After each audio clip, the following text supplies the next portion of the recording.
My job is to make sure that the back-end equipment in the data centres is powered, cooled, backed up, and available for use. We have 250 kilowatts of cooling. Flat out, the main HPC draws about 70 kilowatts of power. And is that so? Does it vary based on how much work it's doing? Yes, it will do. Yes. What's the sort of reason somebody might choose to use HPC? I mean, obviously, computers at home are very fast, and we've got all sorts of computing ability on our desktop now. Why would you use an HPC for something? Where you need a very, very large amount of compute for a large amount of data. Quite a lot of our jobs use parallel computing, where you've actually got a job running on multiple CPUs.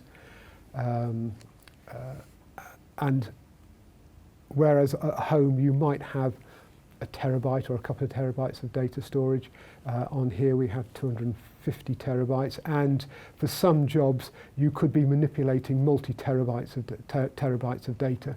And of course you will have multiple copies of that, because you've got some in Scratch which is being worked on, you've got some being waiting, and then you've also got stuff which has been done. So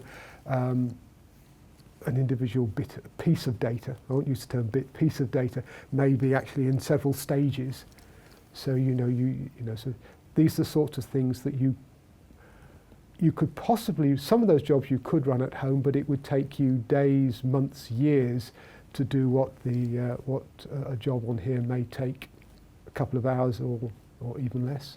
What sort of system is being run? Is it similar to anything we'd know at home, or? Underlying operating system is Linux. When you look at a system like that, is it totally bespoke? Did you specify it from the ground up, or is it something that comes templated? How does that work?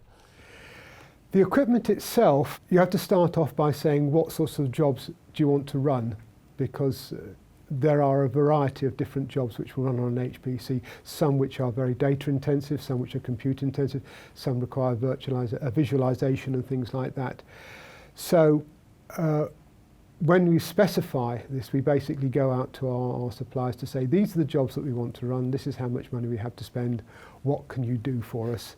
The actual hardware itself is largely off the shelf. These are standard blade enclosures, they are standard servers, the storage is standard. Basically it is how much RAM you've got, whereas on some of these, at home you might have four gigabytes of RAM, perhaps a bit more than that. Most of those blades there will have nearly 200 gigabytes of RAM, and it is not impossible to have terabytes of RAM in an individual blade. Wow, so how many blades are there in total? At the moment, in the main HPC, there are about 200 off the top of my head. And how much does a system like that cost then? If memory serves me, when we put this one in, we're probably talking about £1.5 to £2 million. Gosh. And that includes the hardware, the software, and all. Because the hardware is one thing, you've then got to have the software has got to do all the funky stuff in terms of scheduling jobs and making sure that jobs don't collide and this sort of thing. And then there's also the ongoing support. What's a life expectancy of a machine like that? Because if we buy a computer at home, we might hope that it'll last 3 years, but in reality it might be outdated in 2. What about an HPC? How long do they last? Is there an answer? As long as you can make it last. Yes, if you want to be cutting edge, then yes, you're probably talking about 6 months, perhaps a year for the cutting edge stuff. But a lot of the jobs just rely on pure processing power, so it is doing calculations, and so a machine that is 3, 4, 5, 6 years old may take a bit longer to do that job, but it is still capable of doing that. So the stuff that needs to be replaced more frequently is really the sort of the very, very bespoke high-end stuff. The current HPC, that equipment there is about 4.5 years old, and there's no reason at all why it shouldn't have a longer life than that. Of course, as things age, then they become less reliable. Getting replacement parts and that sort of thing become more problematical. So it's like a trade-off with anything else. You could have a car which is 20 years old, it is still running, it still gets you 80, but when it breaks, it costs you more. So like with all these things, it's a trade-off between that. And also, again, once a machine gets beyond a certain life, then it is now costing more in energy to run it than it did to purchase it. And with the amount of energy that we're using, saving energy is not only something that we want to do to green the planet, but it makes commercial sense as well. And the more recent kit is usually more energy efficient. And I use the term usually, it's not necessarily so, because when you've got a box there which has got a terabyte of RAM in it and a number of very, very high-powered processors, it runs quite hot. You're in the process of trying to get a new HPC. That's correct, yes. We are expecting it to integrate with our existing facility. That may require some reconfiguration of the existing equipment. It may not. Certainly, although the main HPC is about 4.5 years old, we have extended it, and those extensions, some of those are only about a year old. So we need to be able to reuse that equipment with the new HPC. As I said, just because it's old doesn't mean that it is no longer useful. There are a range of jobs which don't require the latest equipment. And of course, the more computing we've got, the more research that we can do. And also, it means that we can turn around research jobs more quickly. Because the only thing which I can tell you for certain tomorrow is that we will need more power, we will need more storage, we will need more compute tomorrow, and the day after that we will need more than that. And that is the only thing which I can tell you for certainty, is that and also, just because you've got some data now that you can analyse, and tomorrow there will be better tools, so that you can reuse that, reanalyse that, and get more, more valid information out of it. Is there a queue to use this machine? There is a queue, yes. There is a queue, yes. How does it work then? Do people, obviously there'll be some infrastructure as to who gets to go in what order and stuff. I'm not necessarily asking about that, but if somebody gets their chance in the queue comes up, what happens? Do they say, here's my data, here's my job, please run it, and they get a certain amount of time? Yes.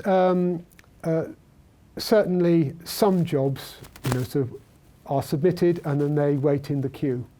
And then basically they'll be run as soon as the resources have become available. It depends on what the job requires.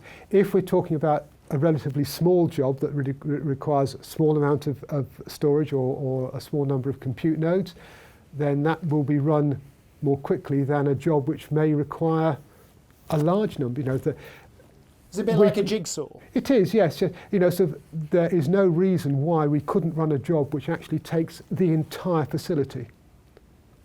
But of course, while we're doing that, everybody else's job is queuing up.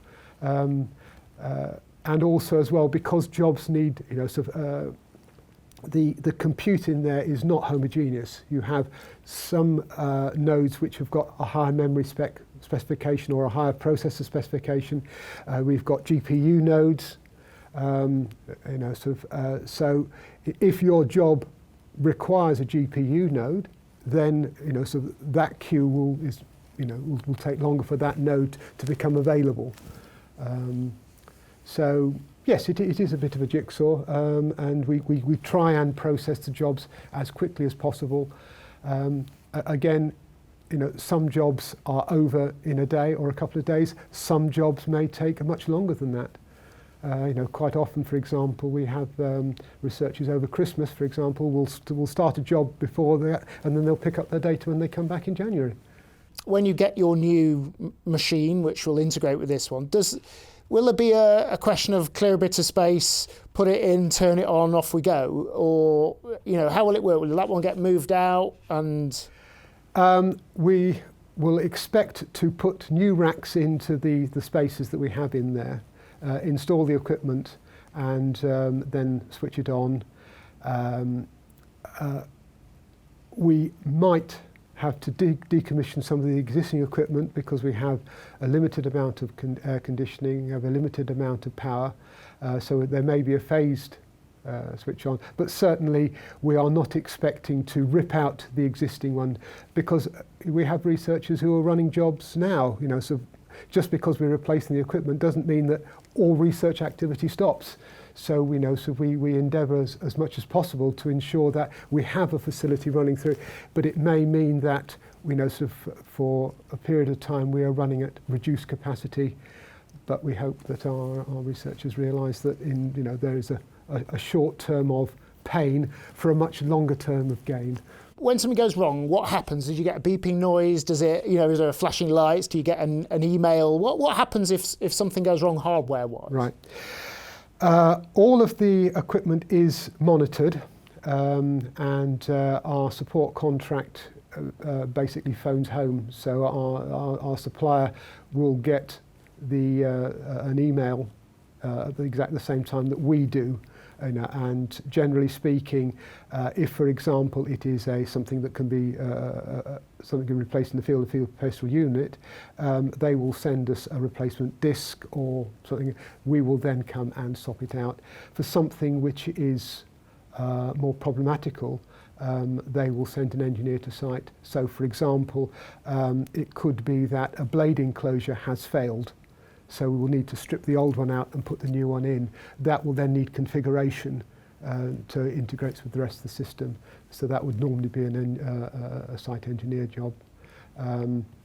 But yes, everything is automatically notified, and also things like performance stats, because of course that monitoring is not just about the health of the hardware. It's also about saying this CPU is now free.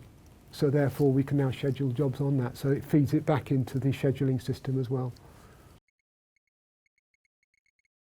Assuming that they are separate parts of the CPU, if we look back at our instructions here, we execute instruction 1, it uses a load store unit. Right? Very complicated. The point is that what we're doing is by multiplying G by various numbers or adding it to itself, this point addition, we're moving around this curve sort of seemingly at random.